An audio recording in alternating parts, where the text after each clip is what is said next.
gonna start over, Jason. We have fun here for one, you know? I thought I just couldn't hear it at first. It's the Fourth and One podcast.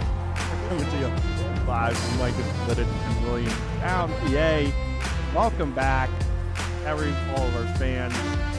Please go ahead and like and subscribe on YouTube at 14-1 Podcast. That's also wherever you get your podcast is where we will be at.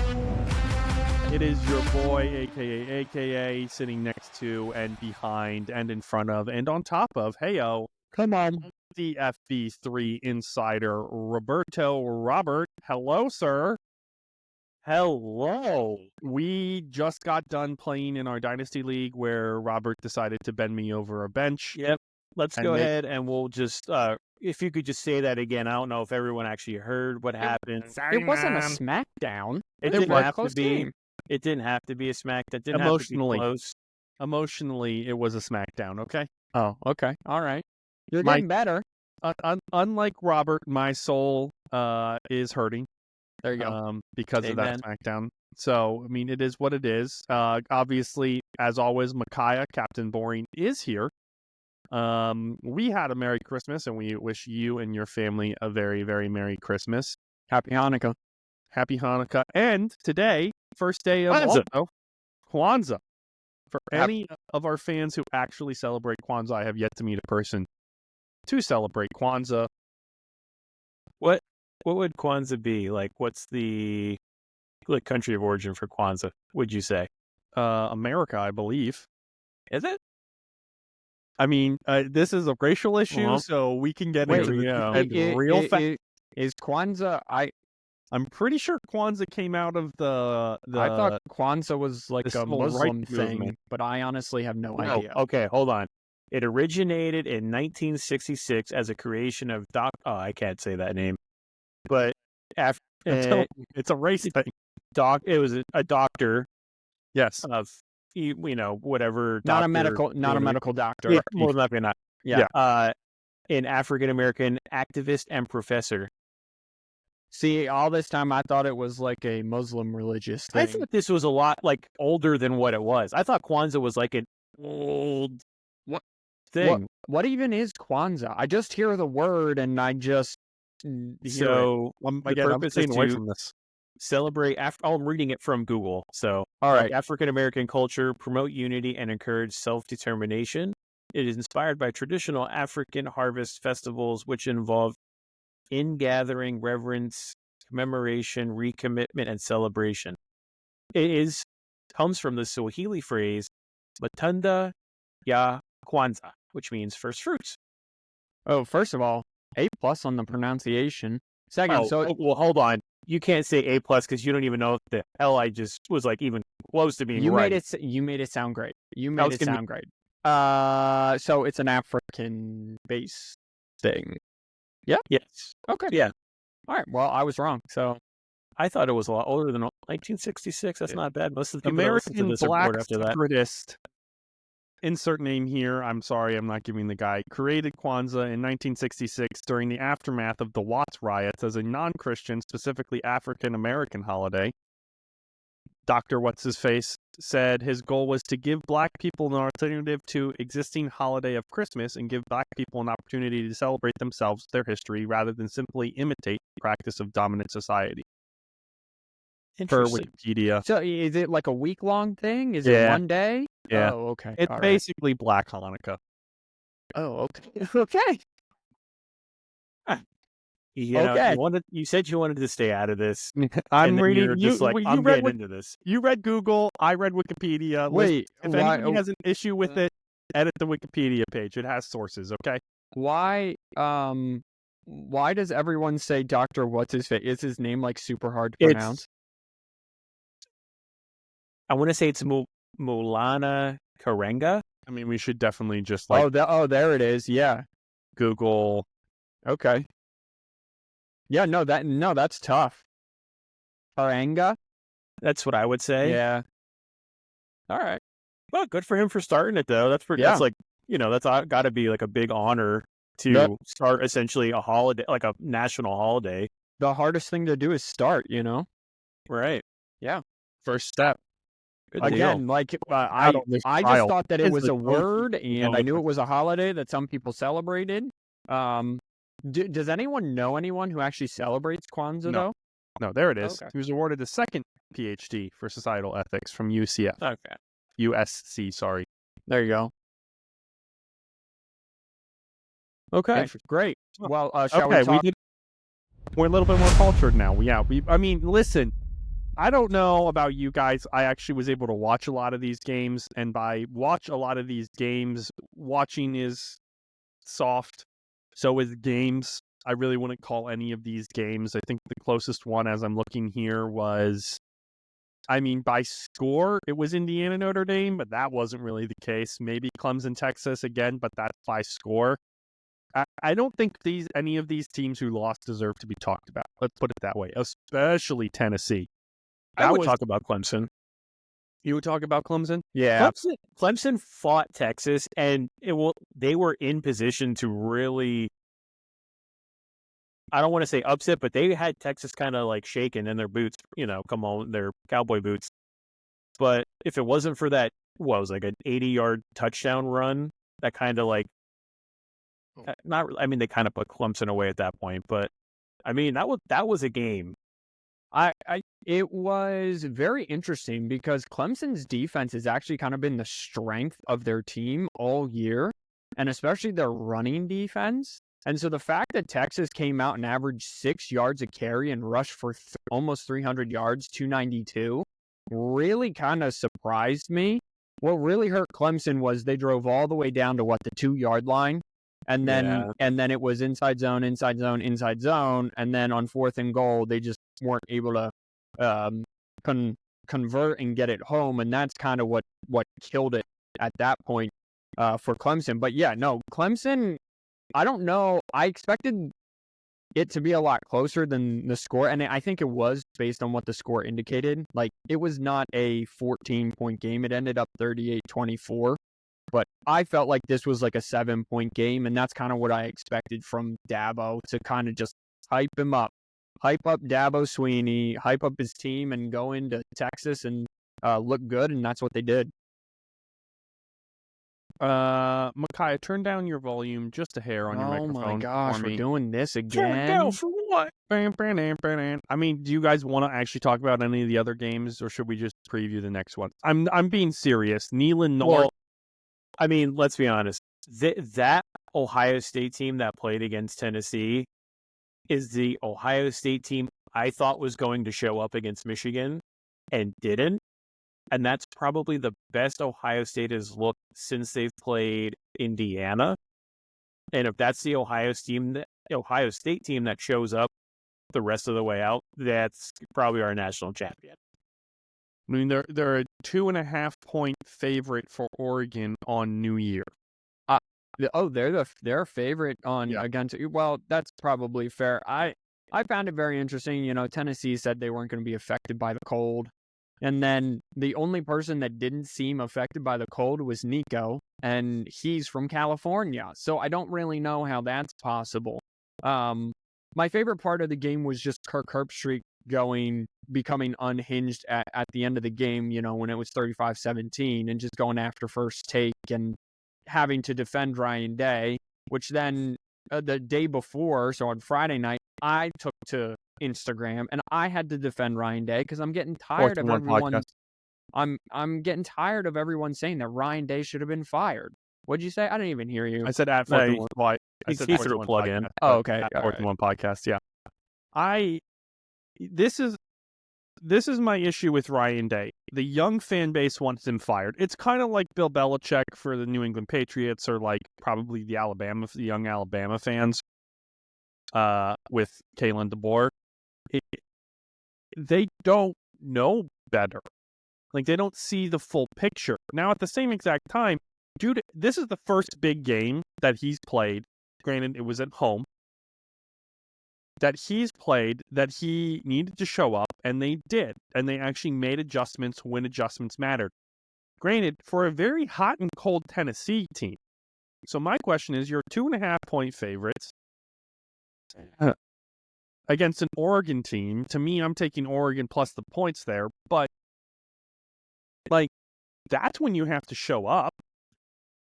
He's won 87.5% of his games.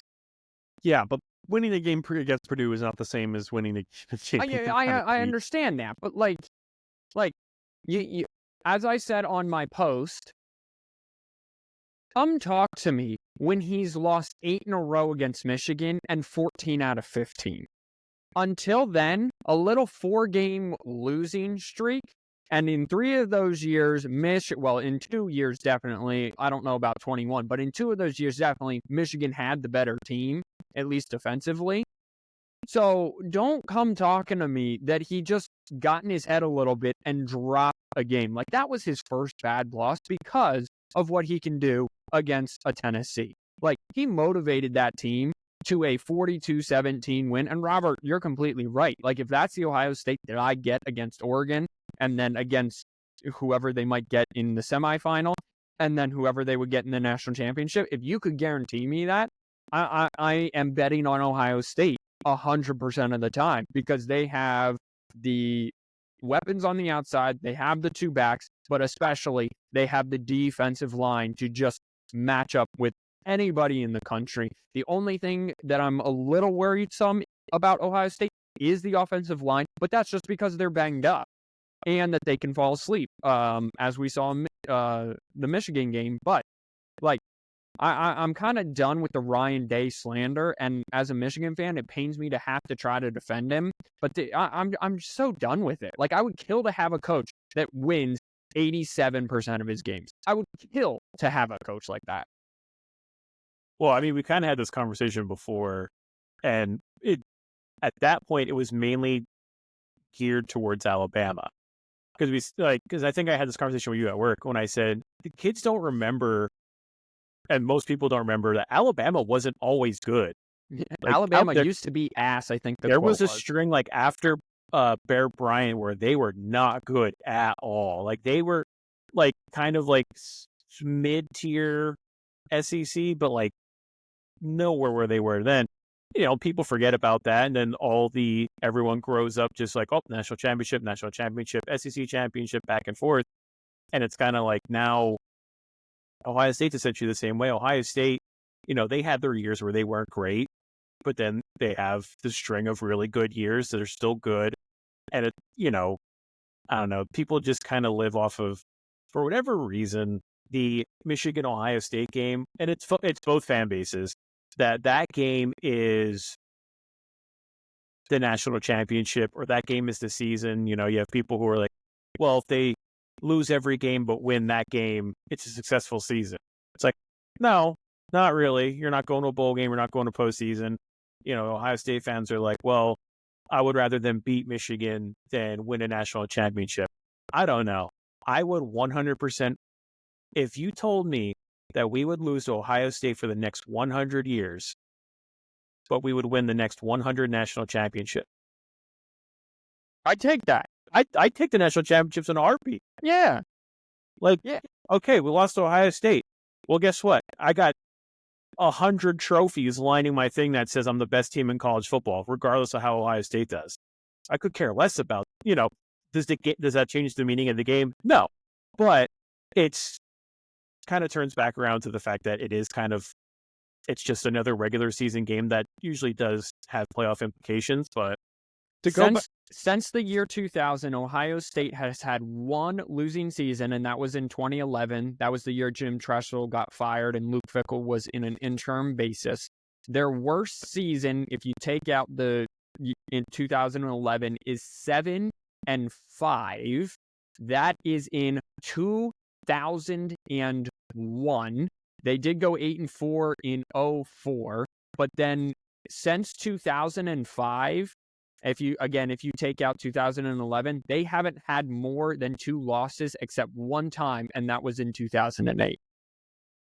So, and since 2007, or actually since 2005, 6-5, 1 of those years in there, they have beat Michigan all but 5 times. So in almost 20 years, they have 15 wins, and Michigan has 5 wins. So I'm kind of like, you need to know what you have before it's gone. Stop. Nebraska did this with Bo Pelini. Remember, it was 9-3, 9-3, 9-3. I hate 9-3. I hate 9-3. We don't want 9-3. We can be better. We can be better. They get rid of Bo Pelini, and it's just been like this for the last 15 years until they got Matt Rule, and now it's like this. But now Matt Rule started off hot, and then lost his last 4, something like that. Yeah, something like that. 4 or 5. I guess they did get to a bowl game. So you need to understand and appreciate what you have before it's gone. And that's just my advice to all Ohio State fans out there. But they're not going to want to hear it because I'm wearing this block M on my chest. Okay. Also, Robert, your point about winning the national championship, if you're going to lose to Michigan, isn't quite necessarily the right example. I get you're dramatizing for the sake of the argument, but he hasn't been able to win. I know you guys want to move on, but he hasn't been able to win playoff games either. Well, neither has Texas, neither has Clemson. Michigan won. I mean, Michigan won literally once, and that was in Oregon during their literally everyone. Georgia and Alabama. That's it. Yeah, those are the ones who can. Clemson twice. Do we forget that Clemson won 2 national championships? Yes, I actually did. Yeah, you kind of do because we went from Clemson's up here to we don't want to talk about Clemson anymore because they're in the ACC because the ACC isn't competitive. Yeah, and that's fine. I'm just saying, However, they were the most competitive conference for a while over the weekend. And Ryan, because they had to add teams. It was the only thing that made them competitive. Hey, come. They had to add teams, and Indiana wasn't competitive. So, Simeon, I just feel an Indiana rant brewing from you. Dude, I could sense the hostility over the group chat about Indiana. No way, dog. We beat the shit out of top-ranked teams. Top 25 teams. We beat the shit out of them. You talk so much shit. I have to give it to Notre Dame. Also, sorry, Mom, obviously. I have to give it to Notre Dame. I did not believe. I thought Notre Dame was going to be like the kid who catches the right fielder in Little League who finally gets hit a ball and is half asleep and so drops it. That's what I was expecting out of Notre Dame. And what Notre Dame turned around and did is said, no, here's my laundry and hold my lunch. Let's do this thing, and railroaded an Indiana team that 17-27 is not. They got a garbage time TD, if I'm remembering correctly. Yeah. They got 2, actually. They made Indiana look like it was just a bunch of JMU transfers. That's what they made Indiana look like. Even Ohio State didn't do that to Indiana, and that's what Notre Dame did. And now they're going up against the Georgia team in the Sugar Bowl. Without Carson Beck. Carson Beck, their backup quarterback.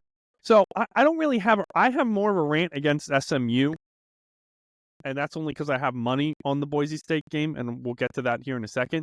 But to me, I'm not even going to worry about talking about Indiana, besides the fact that good job, you got another quarterback. Let's see if he's going to do as well as Curtis Rourke did. So Robert, that's all I have. You're still sticking to your most deserving over best, yes. Right? are you referencing Indiana and SMU over Alabama and South Carolina, Ole Miss, 100%. whatever? Okay. It shouldn't when they were Lane Kiffin's tweeting his ass away. I don't know, maybe if Lane Kiffin decided to actually sorry language, but coach his damn team. Listen, you did not handle your business in the season. You lost 3 games. Sorry. Regardless of how good your strength of schedule is, you lost your games. You lost to Vanderbilt. Vanderbilt won, 6-6? Bad loss. Even if Vanderbilt was undefeated, that's still a bad loss. You lost, you got blown out, essentially, by Oklahoma on the road. Not essentially. They did. Right. Well, in an Oklahoma sense. But they were all bad losses. Tennessee's wasn't too bad. I mean, I think that was a closer game. But still, you can complain all you want, and people are gonna say, well, it's because it was Alabama, that's why they didn't get in. It's no, that's why they usually get in. It's Alabama. They didn't handle their business. And how would you have been able to go and say a one-loss Indiana team, hey, you had a hell of a season, but this 3-loss team, because of their conference, not because of their non-conference, but because of their conference, that's why they have a good strength of schedule, gets in over you. Or SMU, whose losses were to Clemson and one other school. BYU. BYU was on a tear for 95% of the season. I agree with you. Like, I think that who you lose to and the fashion in which you lose to them has to matter, right? This is just a really bad look, right? Like, it's unfortunate, especially for all of the strength of schedule pundits out there. Okay, I've never been a big guy on strength of schedule, like. Whatever. I believe because Michigan's last year's strength of schedule was like 60 something, right? Like it wasn't that good, but their defense showed up the exact same every single, no matter who they were playing, and it got better. But this is just really unfortunate because people will point to the SMU and the Indianas, and they will say, remember last year when we let in 2 teams whose strength of schedule weren't that good, and then when they did play good teams, they didn't look that awesome, and we let them in and they just got blown off the map. It's going to feed that argument. But Robert, I'm probably somewhere in between. I understand and I agree with you. Indiana's more deserving than Alabama because of Alabama's losses, and they're more deserving than Ole Miss and South Carolina, again, because of the losses and lack of losses on Indiana's side. But also, I want better football games, right? Like, I could have turned the Notre Dame game off after Simeon, the 3rd drive, whatever you said. You were absolutely right. I literally turned the Penn State game off, mostly because I had to, because I was on my way to a memorial service, but turned that one off midway through the second quarter. RIP. Tennessee, Ohio State, like beginning of the 3rd quarter, that first touchdown drive by Ohio State, turned that one off as well. So like, and then Clemson, Texas, like, so I got 1 out of 4, but even like Clemson had to battle back and try to make it close. It just like, for how electric that first round was, I just felt like we should have gotten better games out of it. But I understand that deserving teams got in, and I am on board with that. I just wish we could have gotten better games. And I know when you say you want like better games, but there's nothing saying if we put Penn State against Alabama that it would have been a better game. There is nothing, because we've seen Alabama drop the ball 3 times. Yeah. So you put Ole Miss in there. Ole Miss couldn't even do it. They couldn't do anything. Like 3 weeks ago. And I know you want the games to be more competitive, but like, that's football. People don't understand that anymore. It's football. Shit goes sideways. That's how it is. Penn State, Sorry, Mom. SMU's entire offensive scheme is getting the quarterback out, throwing the ball. They're an air raid system. Well, when it's 21 degrees with however windy it was, and Penn State's strength is literally running the football, and that's all they did was run the ball. And SMU can't throw the ball because it's windier than anything, and they're just like, you know what? There's a guy in blue down there somewhere. I know he's on the other team, but I'm gonna throw it to him. Like, that's just the way the game is. Ohio State, Tennessee. Again, how many weeks did we see Ohio State not look like they did? Twice was the only 2 times we've seen Ohio State play good.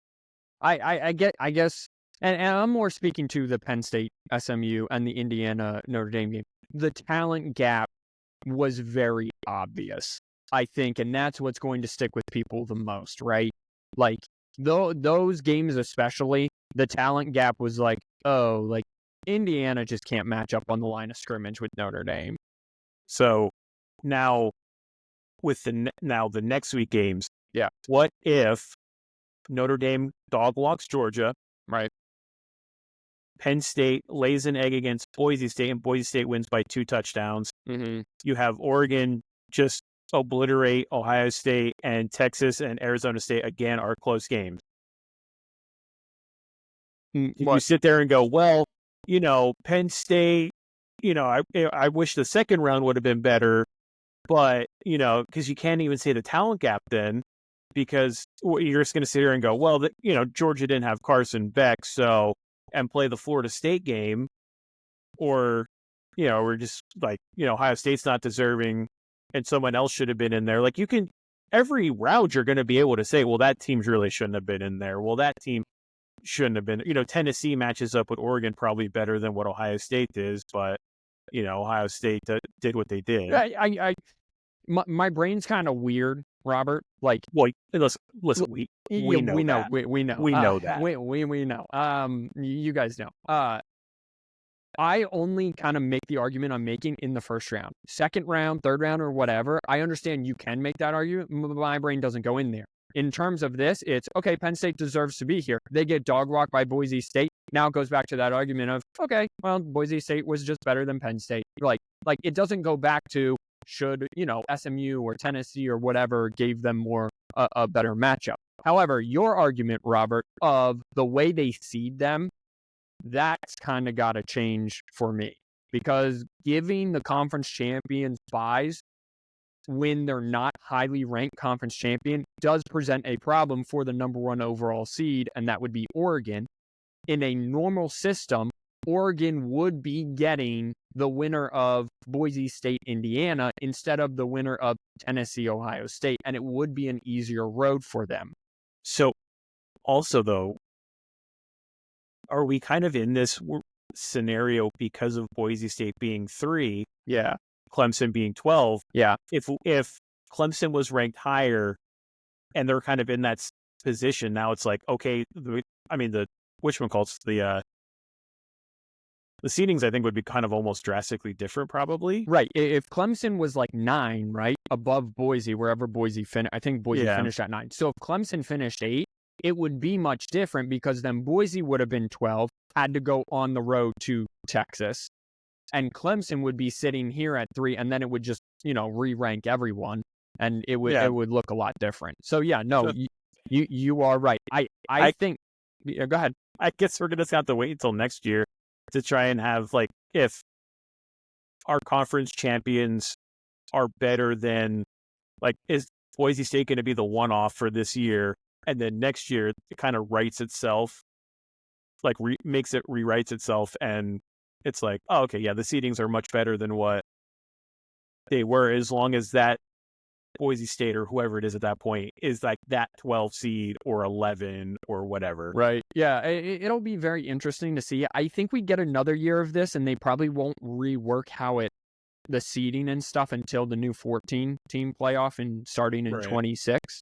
So, man, I'm just going to go ahead and transition into the... I was waiting for you guys to finish. I'm just going to go ahead. I know you were waiting. I'm just going to take this opportunity to transition for you.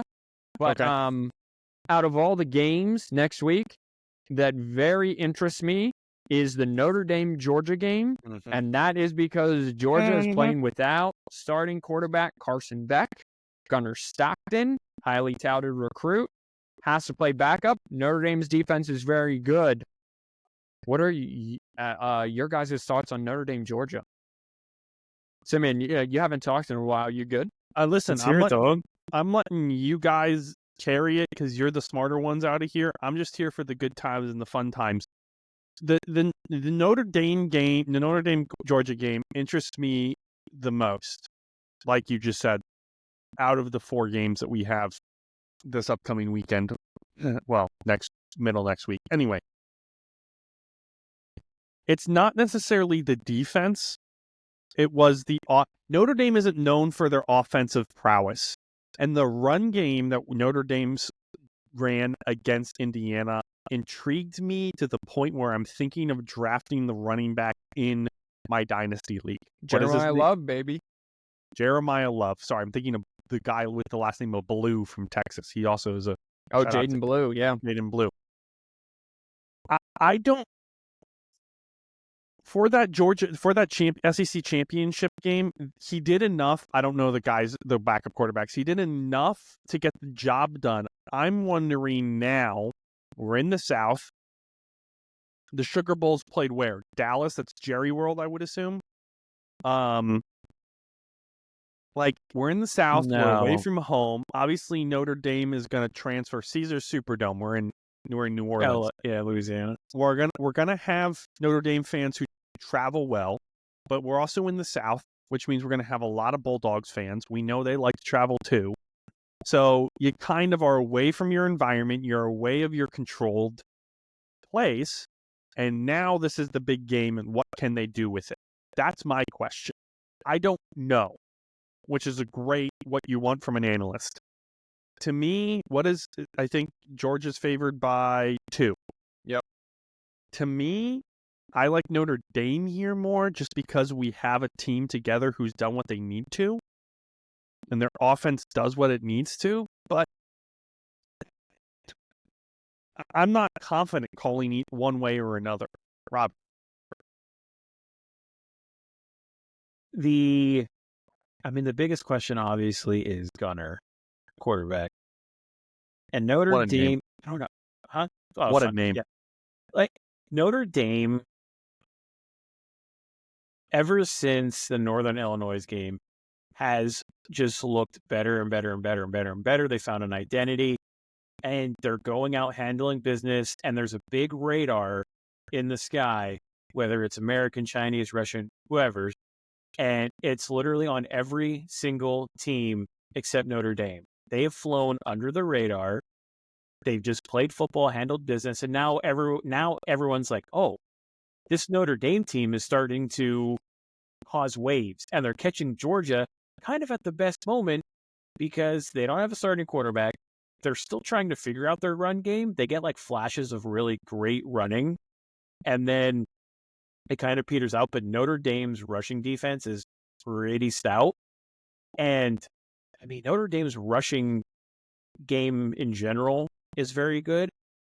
They're going to just have to attack Georgia a lot, especially in the air, and make that secondary really work, get the linebackers moving and the corners moving. And then I could see them having a big game on the ground against this team. I do like Notre Dame to win this, but it would also be typical Notre Dame fashion to look good multiple ways through the season, beat Indiana, and just kind of go lay an egg against Georgia. Or Riley Leonard throws a cornerback, jumps an under route, and Riley Leonard throws it, and they lose it on an interception or something just super dumb. So, you said Notre Dame's run defense was really good, Robert. It is. However, it did take a big hit. The worst thing to come out of the blowout win over Indiana was they lost star lineman Riley Mills. I couldn't remember if he was a D tackle or if he was like that flex D tackle DN, that number 99. I think yes, to answer your question, he's both. He led them in sacks and tackles for losses, I believe. So he had 8.5 tackles for losses, 7.5 sack, and he led Notre Dame in both. And he was a senior, so you lose that senior leadership there on the field. I want to pick Notre Dame so bad, but Robert, I'm kind of with you. Notre Dame just has a history in the college football playoff of looking like Indiana and SMU in the first round, looking like the team that shouldn't have been allowed to get in because they just looked overmatched and out-talented, whether that was they played Clemson, I believe, and they played Alabama, and I'm not sure.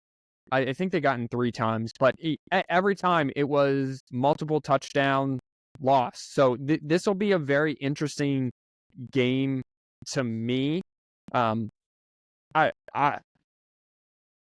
almost got by default have to pick Georgia. I'm not going to bet on this game until the game starts and I see which way the wind blows, because I don't know what I'm getting from Gunnar Stockton. I don't know what I'm getting from Georgia having a couple weeks off, having that extra week to prepare, having that extra week of tape on Notre Dame. I got to see which way the wind blows for me on Notre and this Dame, is where Georgia, Kirby Smart's going to shine over a guy like Marcus Freeman. Yeah, Marcus Freeman, I a guy would who's been there, done that, right? Yeah. Kirby Smart, him and Dan Lanning are the two master motivators in college football as of the day after Christmas 2024. How did they choose who goes to which bowl? I was looking at that. I don't know because Georgia would have picked, because Georgia should have picked the Peach Bowl that's in Atlanta, but I don't know if it was automatically assigned and it was based on seeding. You go here, and the number one seed gets to pick. Maybe. Because obviously Oregon going to the Rose Bowl, I guess, makes sense because they're kind of closer to there. Right. I mean, Georgia going to Louisiana compared to staying home at ATL is kind of the odd one out, I guess. I don't know if it has to do with... That's a 2022 article. I don't know if it has to do with conference champions and how they link to each bowl game. The committee will assign bowls based off of seeding and historic conference time. Then that's probably why they're in the sugar then. Highs. Yeah. And that makes sense why Boise, Penn State's in the Fiesta Bowl, because Boise...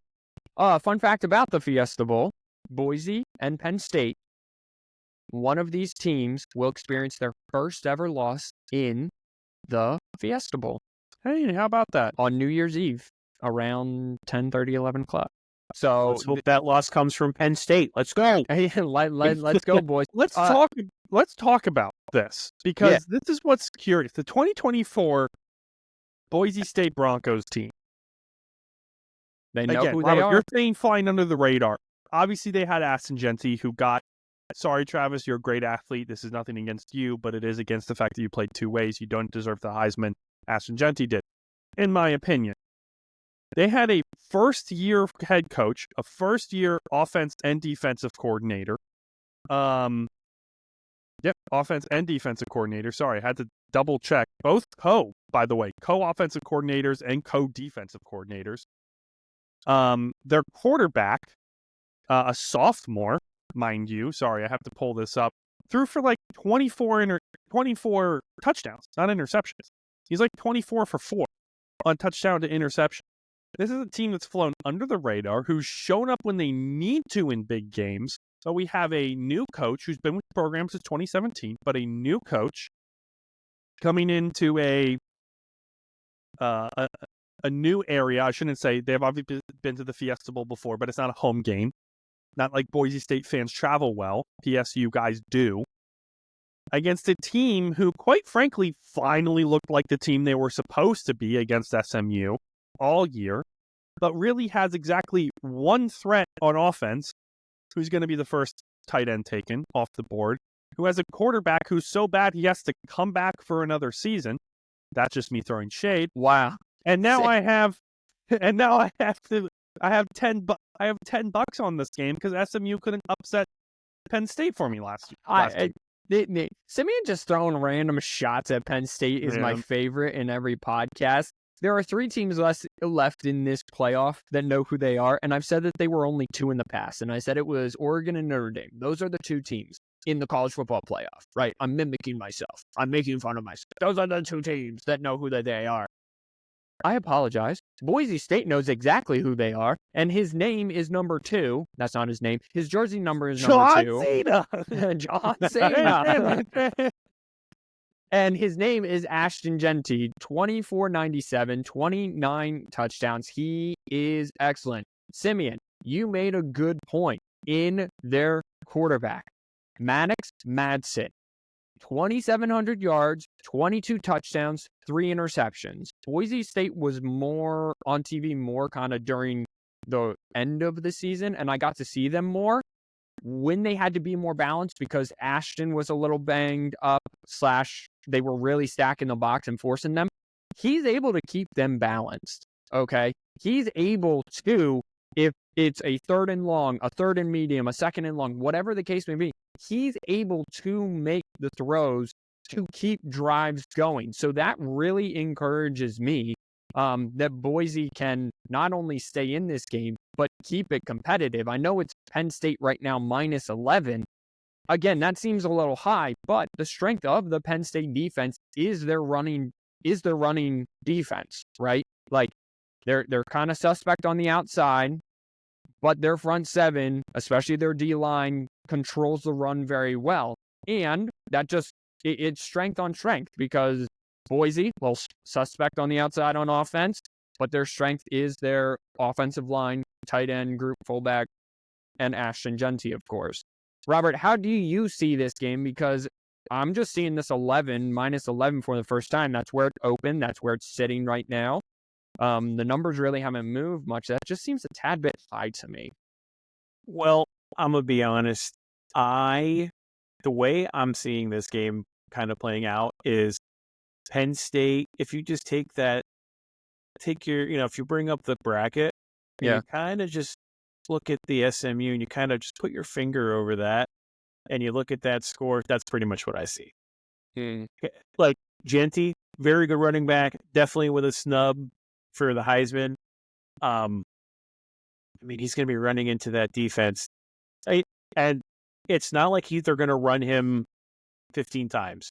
He's probably going to touch the ball 30 times. And it's just going to be him.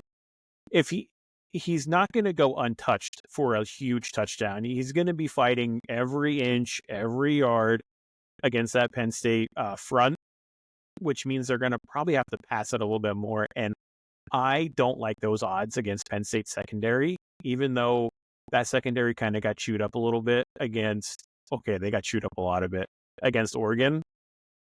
So if Boise State can take a thing from Oregon's playbook and get guys in space, I mean, it might be a different story, but Penn State's finally getting that running game going. So now they're kind of becoming a 1.5 headed monster between throwing it to the tight end every play and running it with two running backs. They're going to attack the edges a lot more and they're going to do a little bit more swing passes.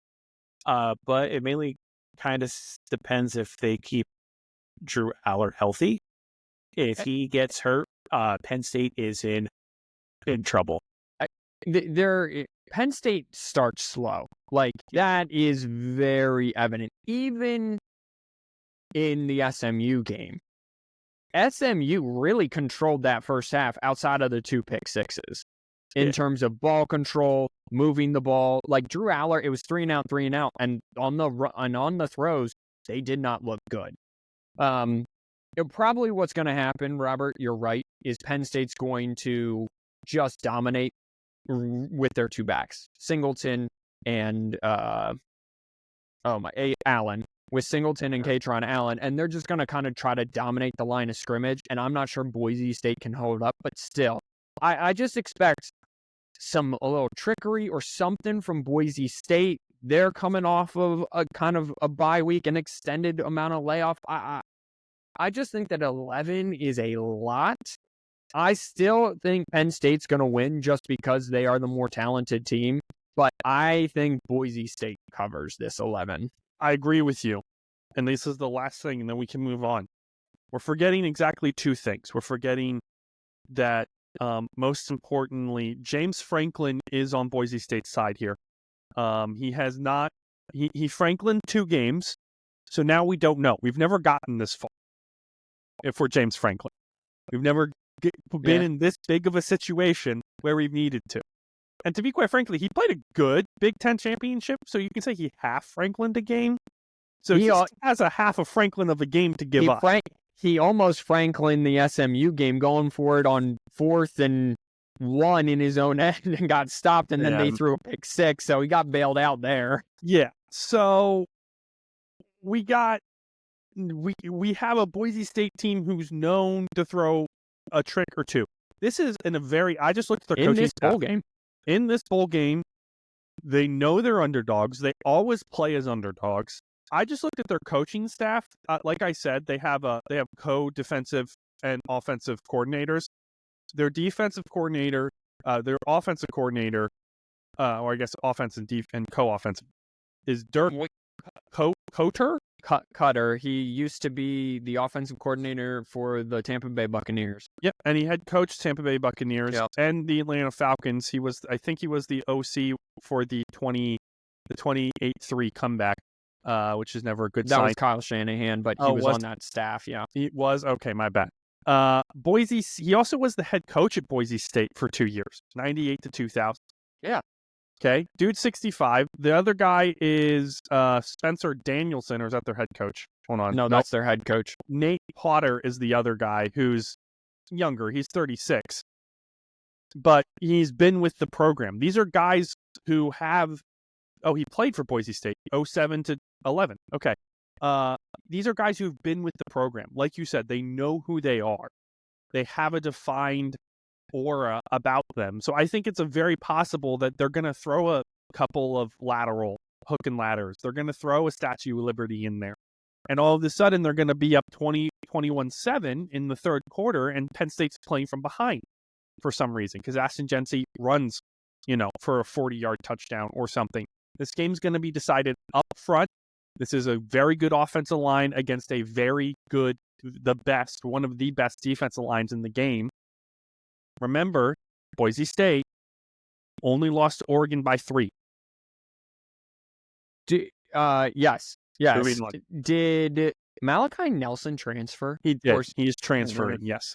He is in the... Again. Yes, okay. And so is half of the USC team, it looks like. He used to be a USC transfer. That's why I went there, yeah. Are we picking games at the end, or are we doing picks right now? Like why we're talking about? I feel like we've been going and doing it as we did it. So Robert, you're predicting a Penn State blowout. I'm predicting a Penn State close win. Upset Boise State. Simeon's picking the outright upset. Yeah. Wow. Okay. All right. For 2 reasons. One, I believe. Yeah. And number 2, I have $10 on this to a Penn State fan. I said Penn State's gonna blow out SMU or get past the first round and then lose in the semis like I always do. Mm-hmm. So I have $10 and I have to. It's with a Bitcoin, bro. So I have to pay it in Bitcoin if I lose this bet. And you have to pay $10 in Bitcoin? Yeah. So why? Because it's a Bitcoin, bro, and he doesn't do anything in dollars. So here we are. All right. Well, you know who definitely is a Bitcoin bro, and that would be Ryan Day. Like, if there's a definition of a Bitcoin bro, it's Ryan Day. Listen, I just defended him. Now I'm about to just, act like 2.5 is insane, dude. He's scum of the earth because he's the head coach of favored Ohio by State. 2.5 against one of the best teams in college football. Robert, why don't you start? And this is stop it. This is from that Tennessee win, Simeon. Yeah. This is what they looked amazing. We will know if Oregon starts with the ball. If Ohio State comes out and just blitzes straight at them, ears pinned back and goes right at them, Ohio State's going to win that game. If they play back and just let is that Gabriel? Yeah, yep, Gabriel. Dylan, yep. If they just let him and Tez Johnson do their thing, run their thing, it's going to be a very close game. And Oregon more than likely is going to, I guess, is it even considered an upset? Yeah, I mean, it's an 8-1, even though they're the underdog.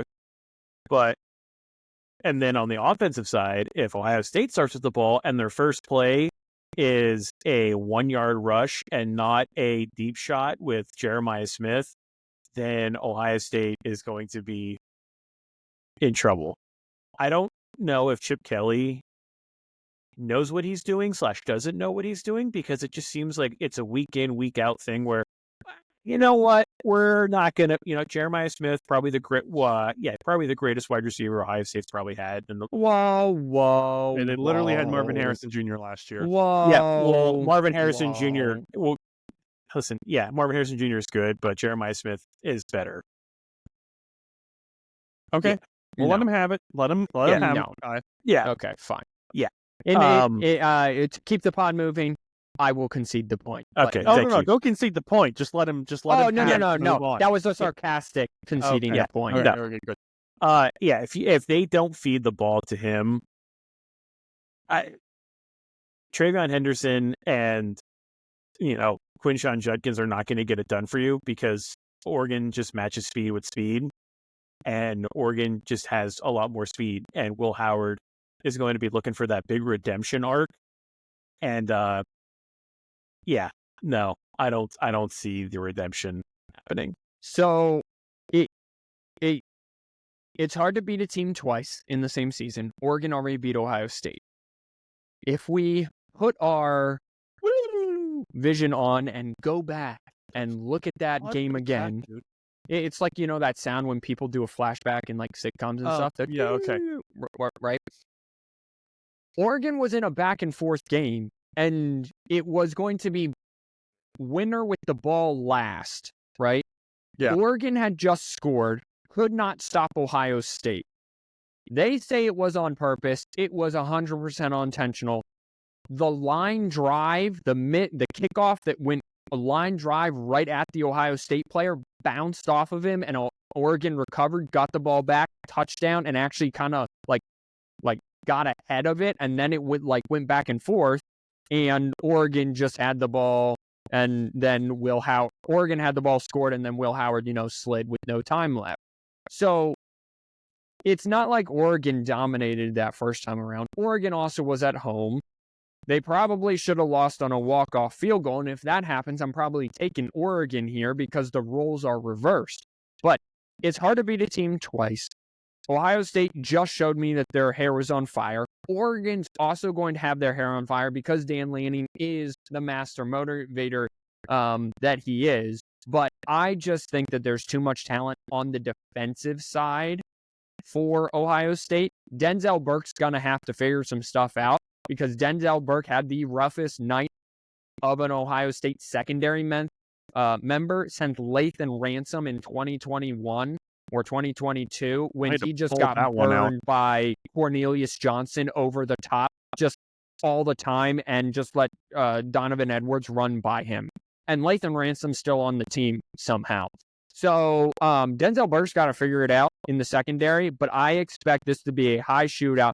I'm taking the over 55.5 because I just think that that's low. And this is going to look a lot like the Big Ten championship game between Penn State and Oregon. But give me, unfortunately, Ohio State to get this done. You keep saying it's hard to beat a team twice, but there's a chance that Georgia's going to be able to do it 3 times this year. Against Texas, and let's get to that. Right, let's get there once we get there. You're telling me the 2 teams who look the most like national champions, having watched a national championship all season last year, have been Oregon and Texas. And Ohio State is just too shaky for me. Robert, you said it great. If I'm Oregon, I kind of want to bring a little bit of the swagger because not only did Penn State come out to Penn State and say, I've used this already, but here's my lunch, go do my laundry. They did it with force. This is going to be a game that is up front, that is in the trenches, and Oregon's going to be the one dictating that. And if they can do that, this game is over. It's going to be a close one, but it is over. And Micaiah, we have to go. Dan Lanning's a defensive-minded coach. Why is he so successful? So, Robert, I agree with you. We're going to know who's the winner of this game. We can turn it off after the first 5 minutes. Okay, first Oregon drive. I mean, I wouldn't turn it off, but I mean, yeah, we like football. We're not actually going to turn it off. But you're going to know if Oregon marches down the field and hands a very good Ohio State defense a touchdown within like 3 to 5-ish minutes on a drive. Good night. Sleep tight. Good luck keeping up with the Oregon man-handling offensive line that they did against a very good, like I said already, Penn State team. I think I guess I realize I have to pick here. I have Oregon by like 5. Okay. For multiple reasons. 1, JT was short. 2, fuck Ohio State. And then 3, Oregon's a better team. So that's where I'm Sorry, at. Mom. You I like how point A, JT was short. Just going to take it back 8 years, just real quick. JT was short. Dude, I'm going to be on my deathbed. I'm going to wake up. My last breath will be JT was short, and then I will die. You're really, as a part-time college football fan, you're really dying on that hill. And I respect the grind. 100%. I respect it. Yeah. Yeah, I respect it. Okay, finally, the last game is Tejas and Arizona State. Arizona State, Cam Scadaboo, quietly, if we're talking about under the radar, had a tremendous season. 1,500 yards, 19 touchdowns, was incredible. True freshman starting quarterback for the Sun Devils. They had an under-the-radar type season, and they had a bye. They win the Big 12 with some help, from Colorado and Kansas, and on all of that, they got in, and then they beat Iowa State, handled Iowa State, and then we haven't seen them. But the team that we have seen is Quinn Ewers led Texas. And the only reason that I am not super enthusiastic about Texas minus 13.5 is the quarterback, and that would be Quinn Ewers. Start of the game, run. Everything looks good. Quinn Ewers is really divvying it out, looking good. And then he throws that interception, and then he just drinks up, and I don't know what it is. It's like he plays tight. Rob, do you disagree? Something about Quinn Ewers is just you're just missing something, buddy. Am I off by saying that? I wouldn't say you're off. I mean, I think it was the Georgia game. Some of his throws, I don't know if it's just a slow motion throw, but it kind of looks like they just kind of loft there. And you're like, that's got to be just a pick six, as you're just watching it going, but it kind of gets to them. And oh my gosh. You see this line? You see the ball's not over the line? Just say it. I mean, he had the one interception, but overall, it wasn't a bad game for him. 17-24, 202 yards, touchdown, the interception. I mean, technically, it was a better game than what Cade had, even though Cade had 3 touchdowns. But I don't know. It's Texas. Quinn Ewers seems to, even though he does struggle, seems to get the job done against teams that don't rhyme with Schmorja. Yeah. So if Texas makes it to the national championship and they play Georgia, don't play Quinn, play Arch or something. But I think it's going to be very interesting to watch this Texas defense play against Scadaboo, because Scadaboo? Scadaboo. Scadaboo. This guy is he's awesome. He's awesome to watch. There was a Mississippi State running back.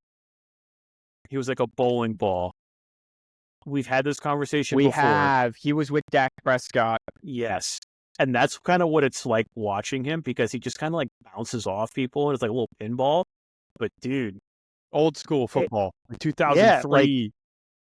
Sean Alexander against football. Texas, Josh Robinson. Yeah. Yeah. Arizona State's another team that's kind of flown under the radar. They just hung around.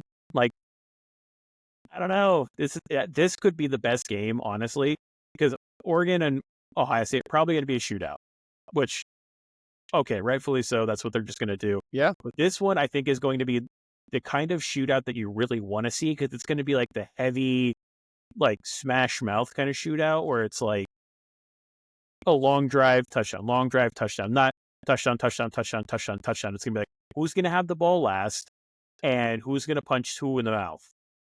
So I'm going to disagree with you on this. How you feel about Penn State, Boise State is how I feel about Texas, Arizona State.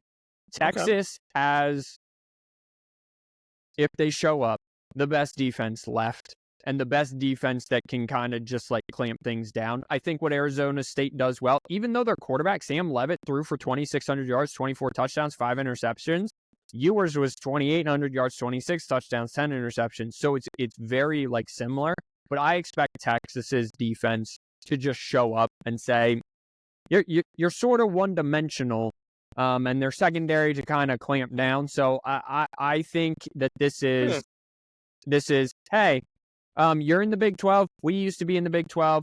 We could have still ran the Big 12, but we went and got more money. So Texas is going to show up. I think it is by 2 touchdowns. So I would take the Texas minus 13.5.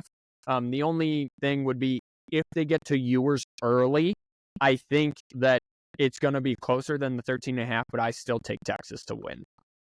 Yeah, Ewers' stock, besides the fact that he was injured again for 4 games, has just dropped. He has not looked good the latter half of the year from what I've seen. To me, he was like the number 1, number 2 quarterback coming in. Well, yeah, because he played against Michigan and looked great against Michigan, and then Michigan turned out to be not that great. So but then we beat Ohio State, so it's like, and JT was Michigan short. is not that great.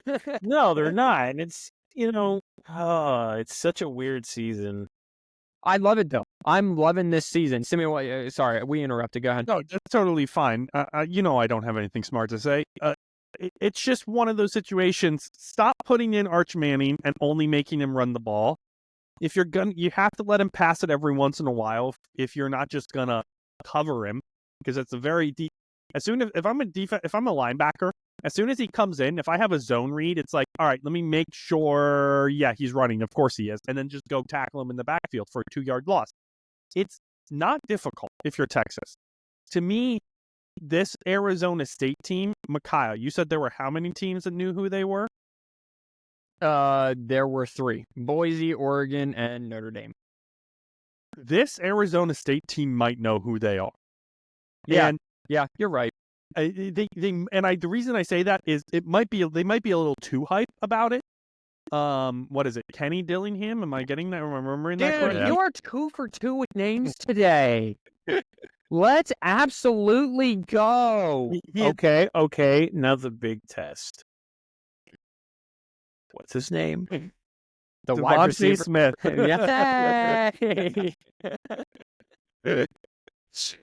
Listen, I honestly thought you were going to share your screen and it was going to be the picture of the Kwanzaa.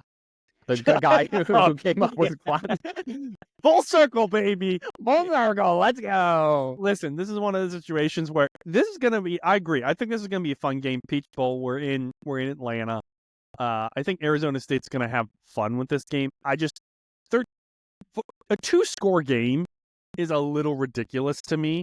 Like Texas being favored by 13.5 right now, like they are. It's a little unfair, but at the same time, Arizona State magically lucked their way into this. So there's a part of me that, of course, wants to see Arizona State take down Texas. But at the same time, it's hard not to love like either one of these. I think it's Texas by a touchdown. I think it's closer than we think. But to me, I think Texas is going to have it together. And if Quinn gets injured, then they have Arch. That's the annoying part. They have a primo backup. And I'm not just saying that because his last name is Manning. I'm saying that because we saw what he can do. And when he needs to be there, Arch Manning can be there and throw the ball around.